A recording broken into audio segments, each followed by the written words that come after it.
चलो मित्रों एक वधारे गैरेंटेड मेथड इंटीग्रेशन 1 अपन a cos x plus b sin x plus c dx 1 upon cos वाળું પદ હોય sin વાળું પદ હોય અને અચળ પદ હોય 1 अपन cos વાળું ટર્મ sin વાળું ટર્મ એન્ડ કોન્સ્ટન્ટ પછી આ ત્રણેય ટર્મ હોય એવું જરૂરી નહીં ત્રણમાંથી કોઈ પણ બે ટર્મ હોય તો પણ ચાલે બે પદ હોય તો પણ ચાલે ગમે તે બે પદ ચાલે હવે આમાં તમારે શું કરવાનું કે સૌથી પહેલા આમાં tan x/2 is equal to t Dhari law tan x/2 is equal to t તમે વિકલન કરશો એટલે tan x/2 નું થાય sec² x/2 પાછું x/2 નું થાય 1/2 x નું થાય dx/dt and is equal to 1 તમે dx is equal to શોધો તો dx is equal to 2 dt upon sec² x/2 પણ તમને ખ્યાલ હશે કે આપણે dx is equal to શોધીએ તો એમાં આ બાજુ x નહીં આવવા જોઈએ તો હજી આને તમે આમ ગોઠવી દો કે 2 dt upon a sec² x/2 એટલે 1 plus tan² x/2 અને tan x/2 એટલે આપણે t ધારેલું છે એટલે આ થઈ જાય 2 dt upon 1 plus t² dx is equal to તમારે બરાબર યાદ જ રાખી લેવાનું કે tan x/2 is equal to t ધારો એટલે dx is equal to 2 dt upon 1 plus t² થાય પછી તમે જ્યારે વેલ્યુ મૂકો ત્યારે આમાં એકલા x જ આવવા જોઈએ તો તમે dx ની જગ્યાએ તો આ t વાળી વેલ્યુ મૂકશો આમાં જ્યારે વેલ્યુ મૂકો ને ત્યારે એકલા t જ આવવા જોઈએ x નહીં સોરી એકલા t જ આવવા જોઈએ તો dx ની જગ્યાએ તમે જ્યારે વેલ્યુ મૂકશો તો ઈ તો t આવી જશે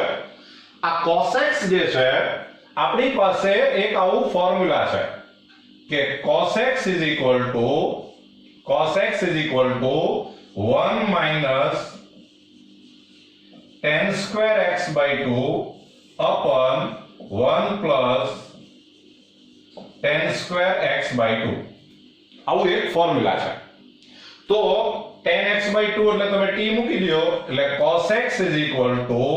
1 minus t² upon 1 plus t² આમ આવી જાય પછી આપણી પાસે sin x is equal to 2 tan x/2 upon 1 plus tan² x/2 આવું ફોર્મ્યુલા છે tan x/2 is equal to t મૂકી દો એટલે sin x is equal to 2t upon 1 plus t².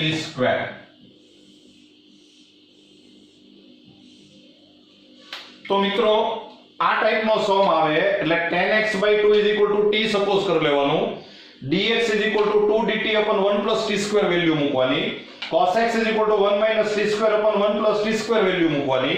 sin x is equal to 2t upon 1 plus t² value મૂકવાની અને પછી LCM ને એવું બધું લ્યો એટલે સીધું બીજી કોઈ ગેરંટેડ વાળી મેથડ આવી જશે અને સમ થઈ જ જશે ક્લિયર જોઈ લો चलो एक एग्जांपल जो integration 1 upon 5 cos x plus 3 sin x plus 2 तो સૌથી પહેલા tan x/2 is equal to t suppose કરો इंटीग्रेशन કરશો એટલે sec² x/2 into 1 upon 2 into dx/dt is equal to 1 and therefore dx is equal to 2 dt upon sec² x/2 તો આ થઈ જશે 2 dt upon 1 plus tan² x/2 તો therefore dx is equal to 2 dt upon 1 plus t². આ આપણને dx મળ્યું હજી આપણી પાસે cos x is equal to 1 minus tan square x by 2 upon 1 plus tan square x by 2 આવું formula છે એમાં tan x by 2 એટલે t એટલે આ થઈ જાય 1 minus t square upon 1 plus t square પછી આપણી પાસે એક આ ફોર્મ્યુલા છે કે sin x is equal to 2 tan x by 2 upon 1 plus tan square x by 2 તો આ થઈ જાય 2t upon 1 plus t square અને હવે આ બધી જ વેલ્યુ તમે આમાં મૂકશો તો સમ આમ થશે કે ઇન્ટિગ્રેશન આ dx એટલે 2 dt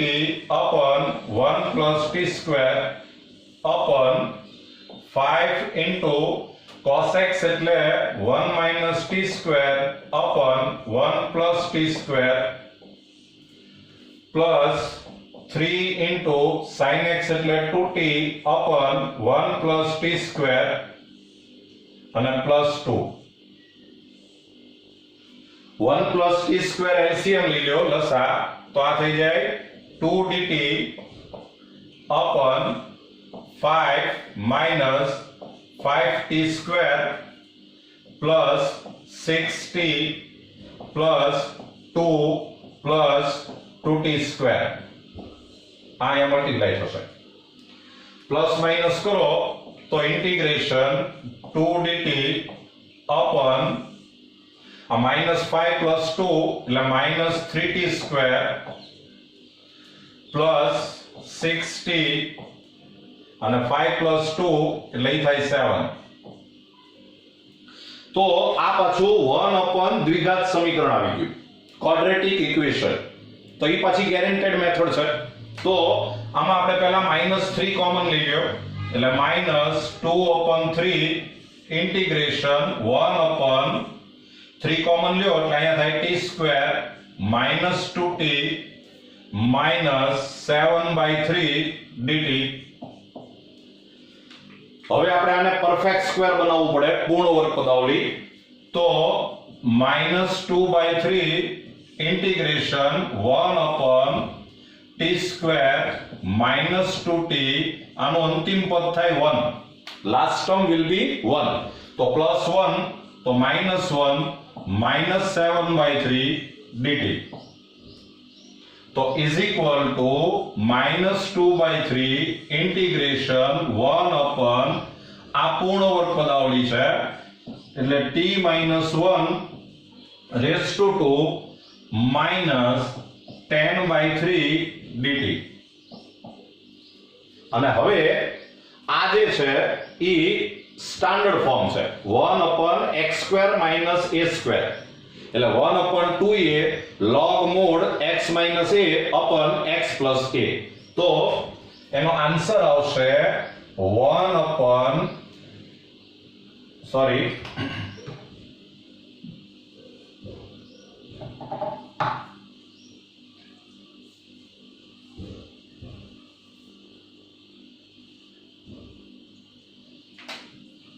તો is equal to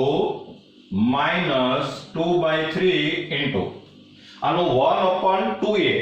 તો 1 upon 2a એટલે under root 10/3 log mod x x એટલે t - 1 minus under root 10/3 upon t - 1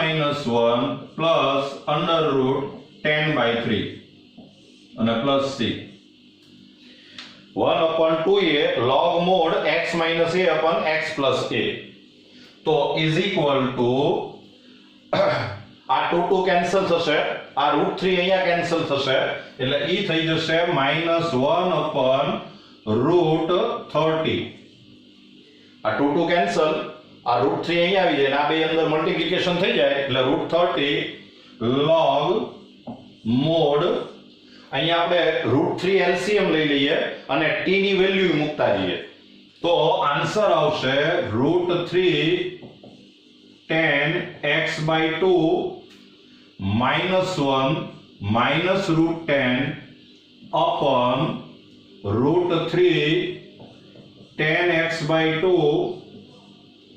minus 1 plus root 10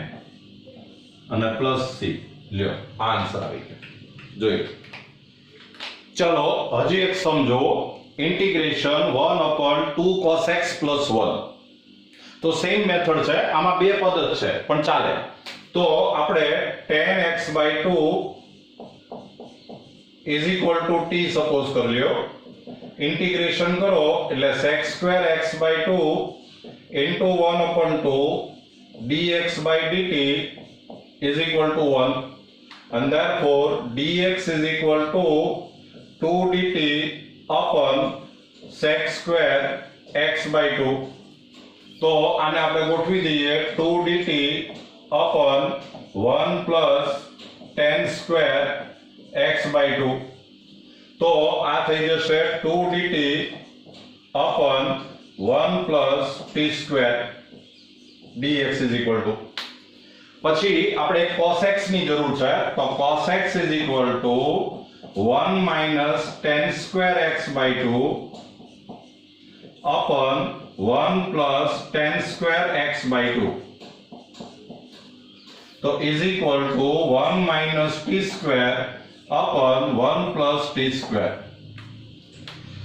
value મૂકશો તો આમ થશે કે ઇન્ટિગ્રેશન dx એટલે 2 dt upon 1 plus t square upon 2 into 1 minus t square upon 1 plus t square અને plus 1 1 plus t square LCM લ્યો એટલે 2 dt upon 2 minus 2t square plus 1 plus t square તો આ 2 આગળ આવી જાય ઇન્ટિગ્રેશન 1 upon આ થઈ જાય 3 minus t square dt તો આ સ્ટાન્ડર્ડ ફોર્મ છે 1 upon a square minus x square તો 1 upon 2a log mod x plus a upon x minus a